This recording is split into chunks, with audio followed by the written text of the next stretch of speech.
Today is Tuesday, February 11th, 2014. The debate this evening is, be it resolved that it is best to shop for romance online.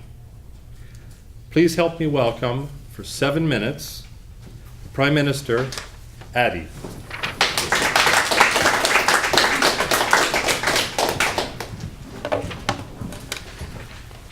Good evening.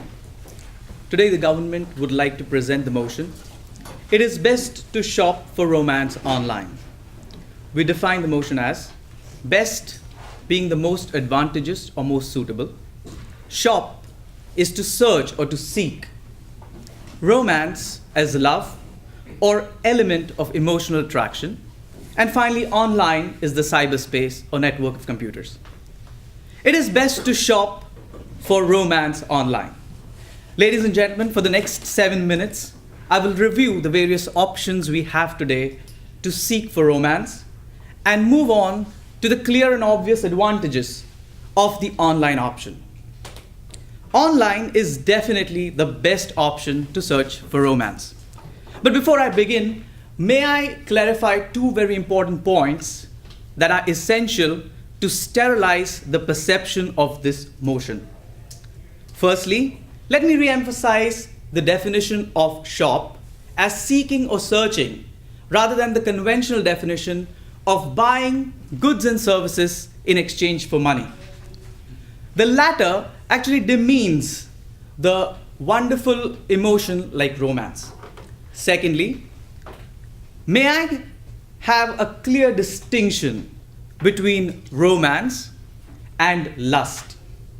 The motion talks about seeking for romance, love, and not about pursuit to satisfy crude animal needs. Given today's world, the best option to search for romance is definitely online.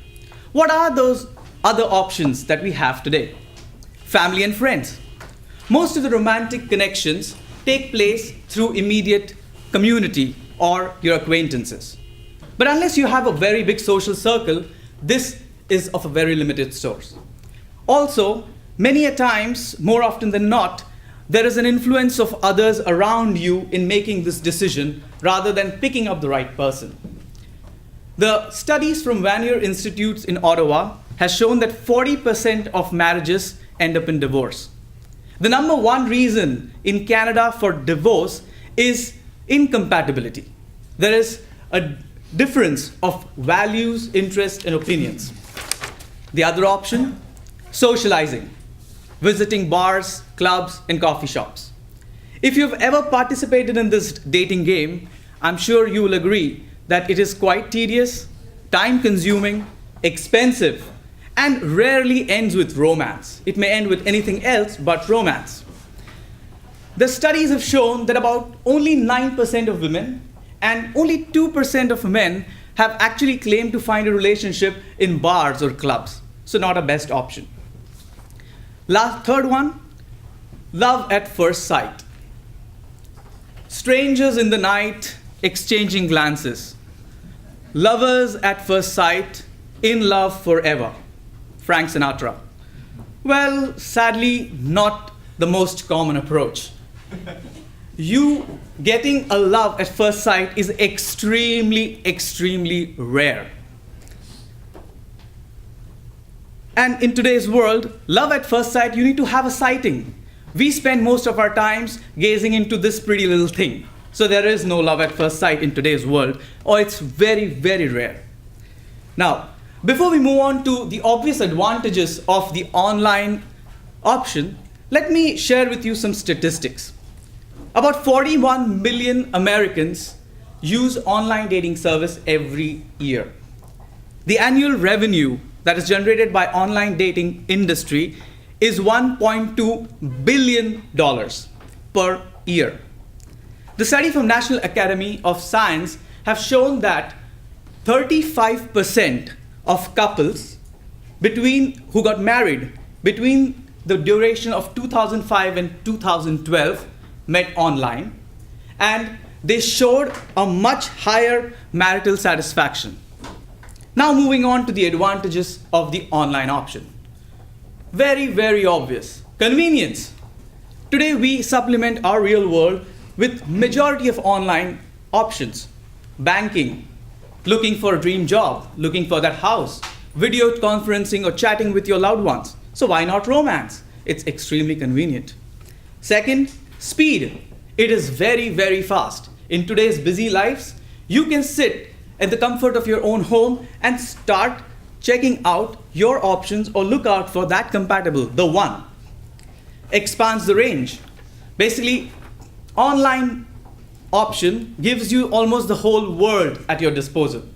Not only that, you can go beyond your geographical boundaries if for what it's worth. Next, economical. It is cheap. It's much better than going out zillion times, spending money on drinks, coffee, dinners, and still not finding that true love. Next, less intimidating. It's much more comfortable when you are online. You can see whether the person is compatible and then arrange a meeting rather than going out and approaching in person. Even a lion becomes a mouse when it comes to the matters of the heart. And lastly, but most important, individuals with alternative lifestyles. Online search for romance might just be the only option for many in today's world. We live in the diverse society, and many communities or many minorities like single mothers who have their hands full, LGBT community, for them who have not come out. The best option is online, who can actually go out and find someone. So ladies and gentlemen, today the opposition might sway you by pointing out or focusing on those small few deep alleys of online world. But I'm sure you're mature enough to make a right decision. So I leave you by saying, Googling for soulmates, that's just fine. For the Cupid also has moved online. Please help us pass the motion. Thank you.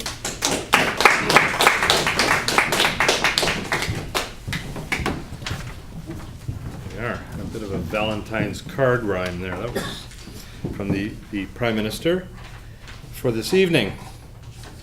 And a reference to Richard the Mouse-Hearted, not the Lion-Hearted, apparently, as well in the world of love.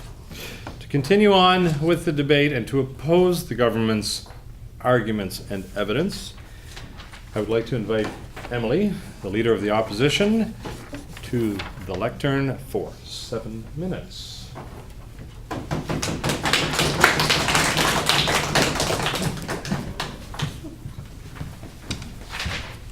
Good evening. Thank you, Mr. Speaker, Mr. Prime Minister, and ladies and gentlemen. First off, I'm going to address some of the points that the Prime Minister has made. One of the points he made was that online dating is inexpensive.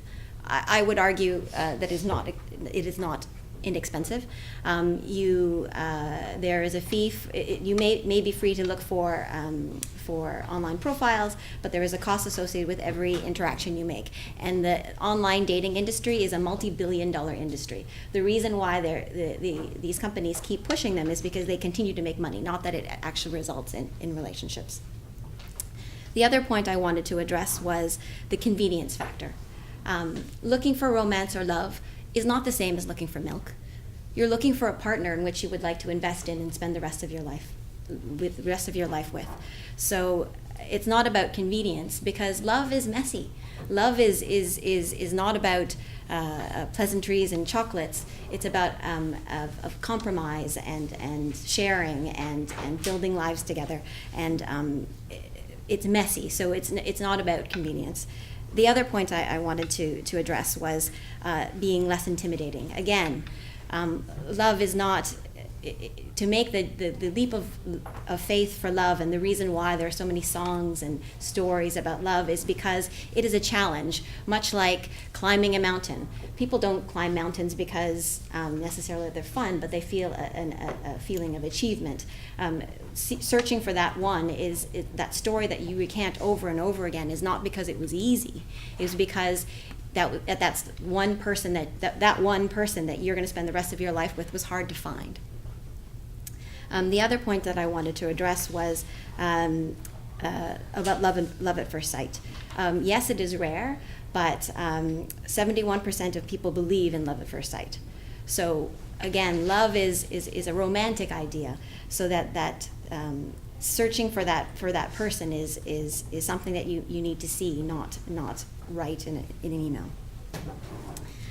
And so I'll move on to my main arguments. We, the opposition, believe the motion "it is best to shop for romance online" should be defeated on the basis that one shops or searches for romance with the intention of actually finding romance, not for the sake of just shopping. So what we're looking for is the best and most effective way of finding love. So we'll prove this using 3 main arguments. 1, you are more likely to find romance through other means, for example, friends, family, at a bar or restaurant, work or school, as compared to online, and therefore online is not the best or most effective means of finding romance.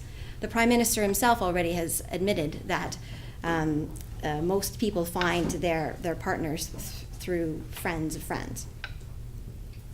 Number 2, emotions and matters of the heart cannot be encoded in an algorithm or formula, as used by many online dating websites. Love, romance, chemistry, all of these things are feelings, and a formula of what attracts one person to another is not the same formula for another.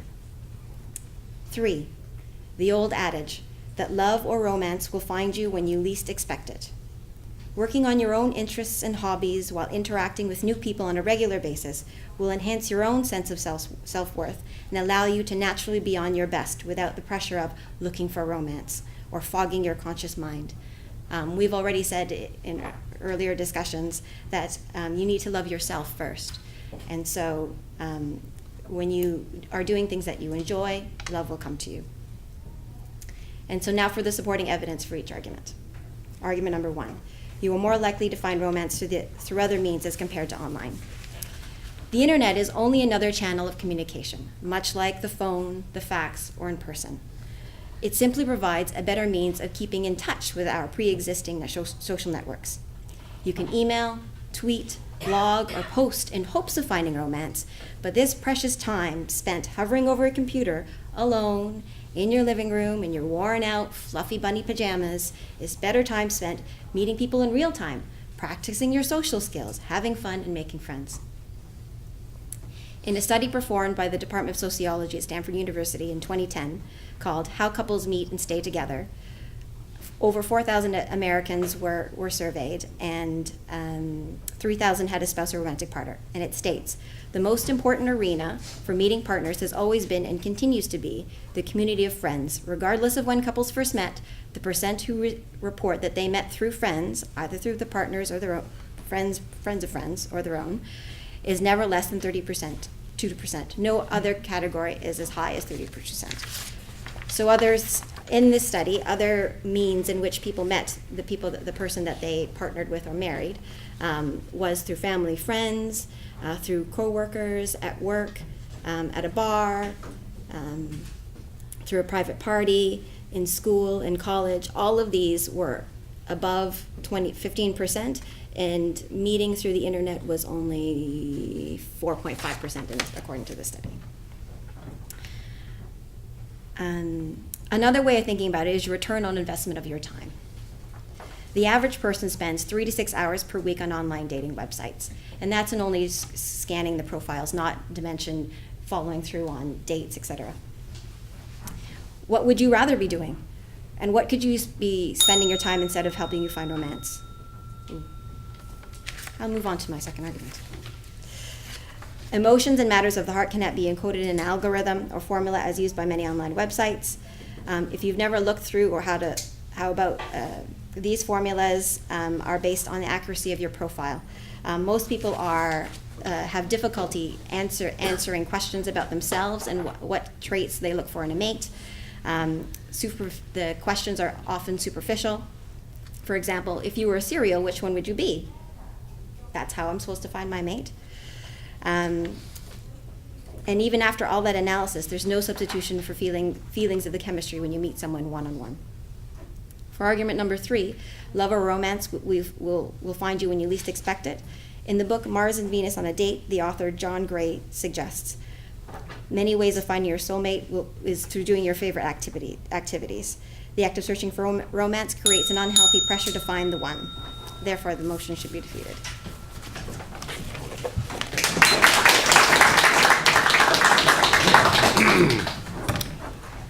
Thank you, Emily. So, we're now moving forward. Is online Cupid stupid? Whoa. Indeed. Well, to continue the heart-to-heart conversation, Whoa. I will ask the seconder for the government, Nissar, to come up for 5 minutes, with the bell at 4 minutes, please, to continue.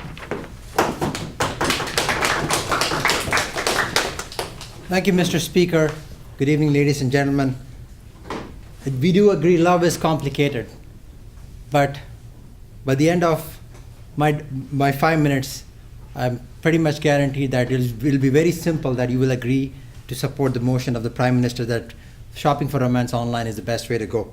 I would like to start off by raising some points about that was raised by the Leader of the Opposition. The first point was you're more likely to meet your mate through friends or family or at bars. According to a study, and this is something I want to repeat the same point that was repeated by my Prime Minister, there was a study done in 2013 in US, and it was published in Daily New York, and 35% of the couples between 2005 and 2012 met themselves online, 22% through work, 19% through friends, 9% at the bar, 4% at the church. So these are real facts that came out and was published. So right away goes against the first point that was brought up. The second point it was brought up is about the feeling of self-worth. And I would like to talk about a fact. The common misconception is that people looking for online dating are desperate. Actually, here's a true fact. The highest users of online dating are men and women between the age of 30 to 49. They're employed, and they're people with higher socio-economic status. What does that tell you? We are living in a society where both men and women are becoming more and more independent. They live in a society where independence and freedom is a high value.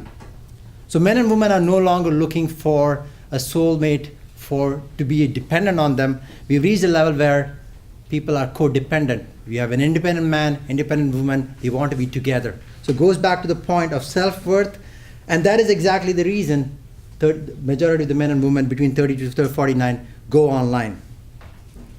And in terms of last thing, social skills, one of the common things I want to argue before I talk about the points is the common misconception is you meet somebody online and the next thing you're meeting at a church to get married, or you're meeting at the register to get married. No, you still have to go out and meet that person. So there is the social skills. You choose your mate, the person you want to see, then you go out and meet them. So there is a process of meeting and courting that is still involved, and that doesn't change. The 3 points I want to talk about where online dating is favorable. Number one, choice. We human beings are one of the few creatures that have been given the power of choice compared to any other animals. We are free to choose our own circumstances, our situations, and everything. So online dating gives you choice. There are about 3,900 dating websites, and each site has about millions of people. So you have more sites to choose from, and you have more people to choose from. And let me ask a very rhetorical question here. Who knows more about yourself? Is it you or your friends and family? I think we can all agree that we know ourselves better. So leaving our future, entrusting our future to our friends and families is not a smart idea. I think we are in a situation to choose for ourselves.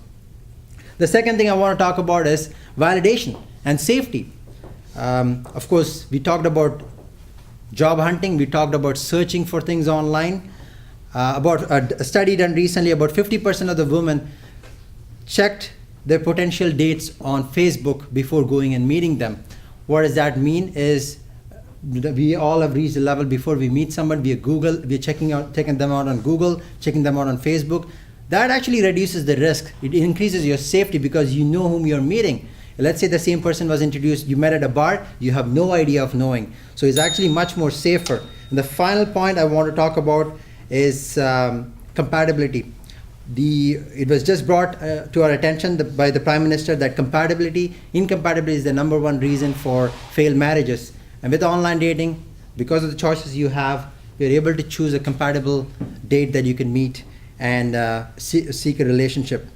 Finally, the last thing, there was a study once again done by the same USA. The lowest satisfaction among couples were for people who met at work or bars and clubs. I hope with all these facts and also the logic behind our discussion, you will support me and the Prime Minister in voting for the motion that the best place for shopping for a romance is online. Thank you.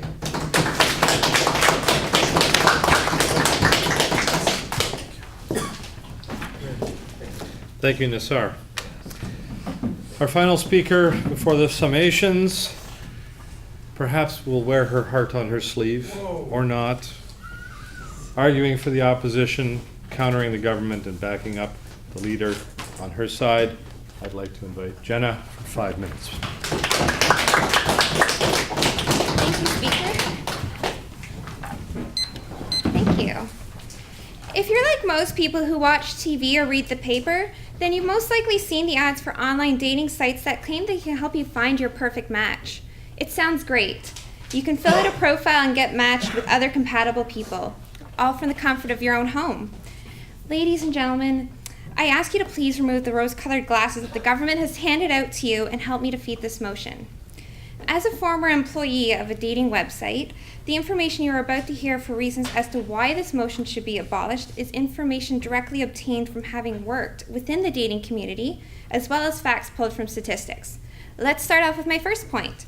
Shopping for romance online is misleading and a false representation. As you'd expect, more than half of online daters say that someone else seriously misrepresented themselves in their profile. Users would lie about their looks, age, weight, and job. Let me ask you this. Would you feel comfortable dating someone online you've only just met who is already lying to you about these basic and simple facts? And not just lying to you, but lying to themselves about what they perceive about themselves as well? Contrary to what the government seconder has said, how can you say people know themselves better than friends if that person has an incorrect version of themselves? People online paint only a portion of themselves by only showcasing off all their good features and perhaps exaggerating on them, while disclosing the negative features, which as a result is misleading. Shopping for romance in person is much better because you can see how that person is reacting in situations and to others around them that you otherwise wouldn't be able to see from online. For example, how nice or rude is that person to the server? Do they pick their nose in public? These are all things that can make it or break it for whether or not you actually want to date this person, which are things that you can only see in person. Romance in person can save you time, as you wouldn't be agreeing to a date if you knew these things about them from having met them in person first. Shopping for romance online does not give you the opportunity to filter out basic things such as how they present themselves in public and how they approach you or interact with others. My second point is to warn you about the hyper-personnel effect, which occurs from online romance. To those of you who are unaware of this meaning, the hyper-personnel effect is the effect of fostering intimate communication quicker than in-person interactions. This effect can easily spoil the first in-person meeting if you already have established an idealized version of someone in your mind based on online interaction. You can quickly brush off warning signs from in-person interaction because you're just so happy that you have finally found a partner and being on a high from those few emails you sent back and forth. Contrary to what the government seconder has indicated, a lot of people use online dating as a last resort because they are so desperate to be with someone that when the other person online says all the right things that the other person is so eager to hear, that they then become vulnerable, which brings me to my third point, scammers.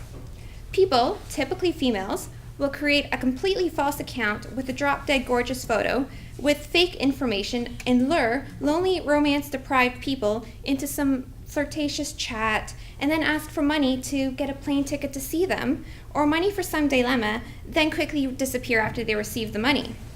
You won't believe how many people have bought into this, having people indicate that they want to be reimbursed this money that they sent to people that they were chatting to online.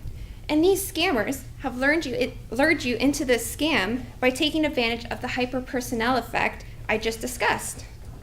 You are less likely to be scammed that way should you be shopping for romance in person rather than online, which therefore it is safer to avoid shopping for romance online. But most importantly, you should be aware of the second type of scammer that most of you wouldn't think of and the government neglects to tell you, the dating website itself. You pay anywhere from $20 and up a month to be on the dating website, yet you're distracted away from meeting real people because the website sends out messages to you under fake accounts to keep you distracted from messaging real people and more focused on messaging those fake accounts. And at the end of the day, you just earned, the website earned $20 a month subscription, and they continue to do so. And my fourth point is the data shared is permanent. As mentioned, most dating websites have fake accounts and they send out messages to keep users distracted. Well, where do you think these fake accounts come from? The website uses your pictures and messages to their advantage, using old profile photos to create fake users and having the staff to send messages to them. So please help us defeat this motion. Thank you very much.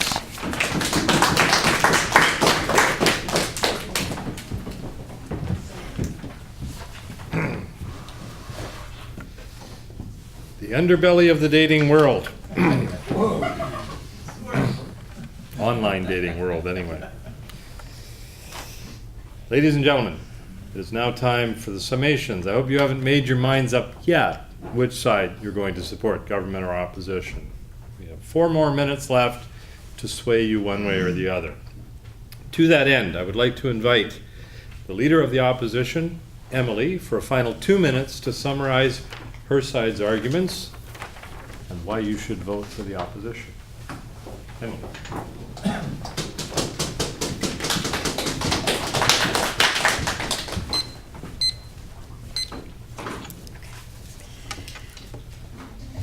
Ladies and gentlemen, the government has failed to substantiate the motion it is best to shop for romance online for the following reasons. One of their main points is about efficiencies. Using a website is an efficient means of going through profiles and looking at people's IDs, but is it an effective method? Just because I can go through the hay and the need to find that needle in the haystack faster doesn't mean it's the most effective means. Why not get a magnet, or go and meet people in face to face who or you're more likely to detect the chemistry you're going to have with that person in person. The argument that they keep bringing back on, even those are the traditional means of meeting friends on friends and family and coworkers and at school, is incompatible. Is that divorce rates are high.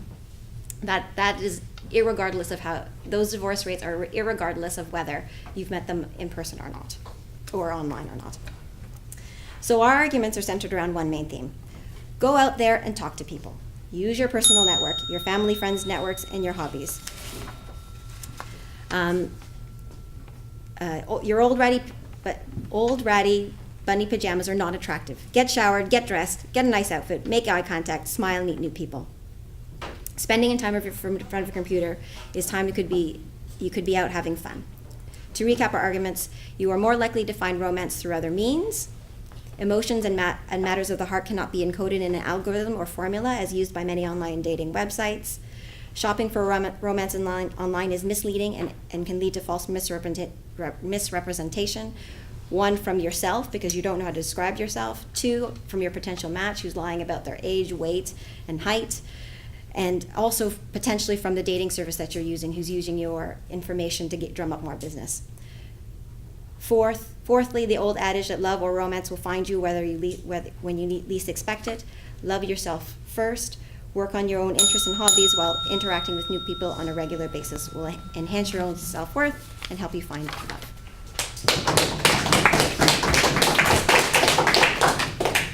Thank you, Emily. And as always, the government side finishes up, and I will invite our Prime Minister Adi up for a final 2 minutes.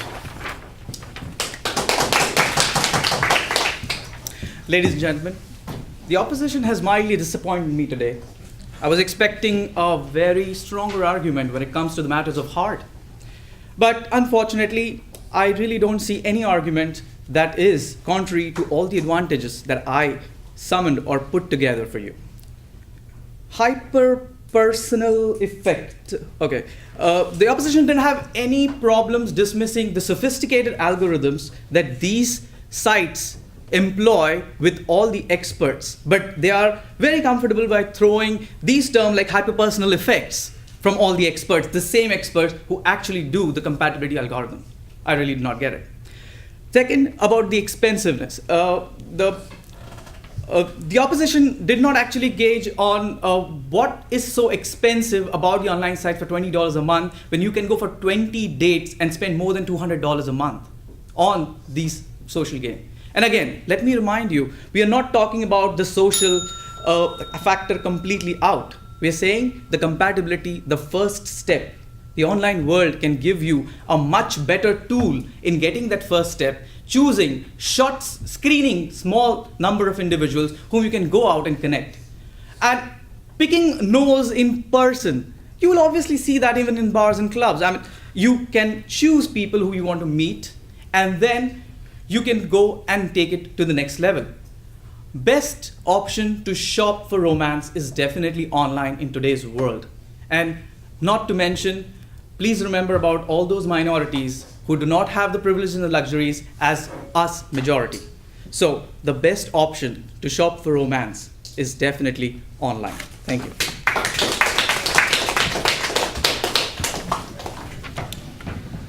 Thank you, Eddie. That ends the debate. I would like to invite our adjudicator for this evening to the lectern for 7 minutes to adjudicate this evening's debate that it is best to shop for romance online. I will invite Gerry.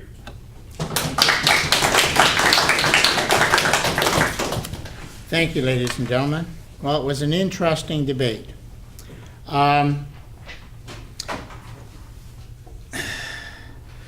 The definition was straightforward. It was handled well by the Prime Minister. The Prime Minister came up and confused me at first by coming out with some negative comments about the idea of romance. I wrote it all down, thought about it, and then he came out with 5 arguments. Then I could see perhaps that those first points that he made, the negative points, were content to back up some of his arguments, I think. The Leader of the Opposition came out and gave 4 good points of rebuttal to what the Prime Minister had said, and then she backed that up with 3 good arguments of her own, each of which was connected to content. The one thing I would say about the Leader of the Opposition's statements were that they were a little bit, I don't know, well, first of all, let me say that there were some conflicting points on both sides. Studies that the government came up with, studies that the opposition came up with, some of the percentages did not mesh together. Obviously, there's contradictory evidence there, which made it difficult for me to push through. Going to the seconder for the government,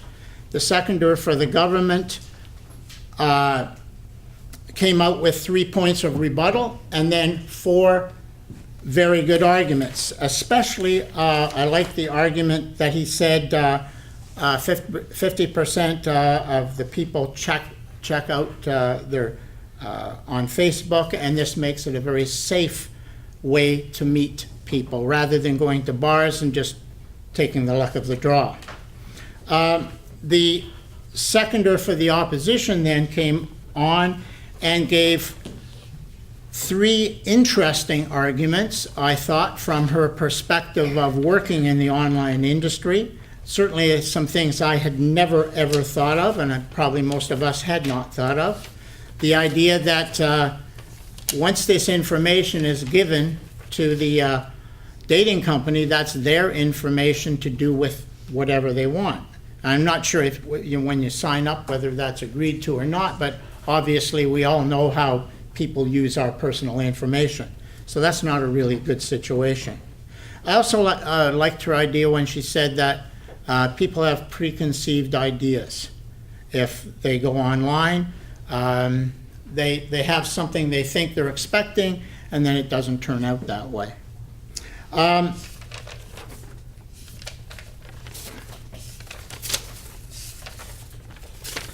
The summations.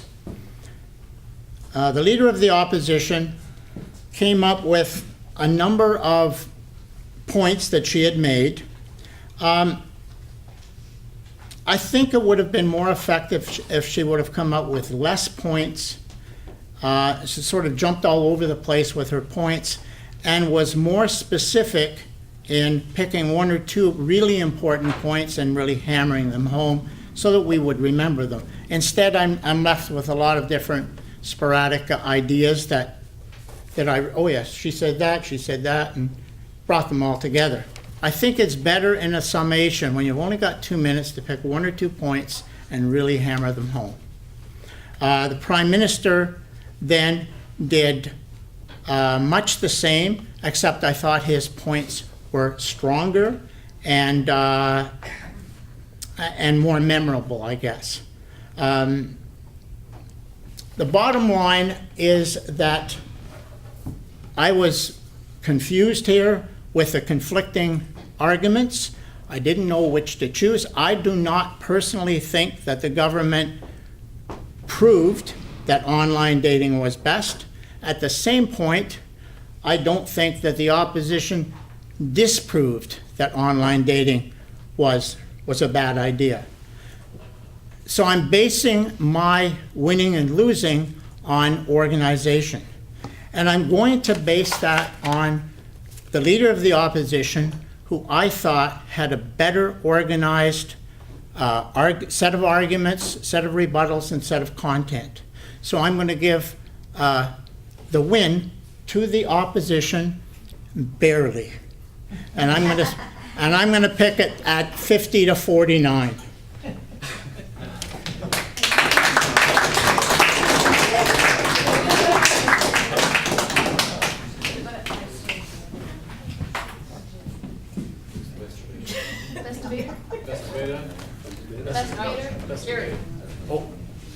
Best debater is the leader of the opposition, Emily.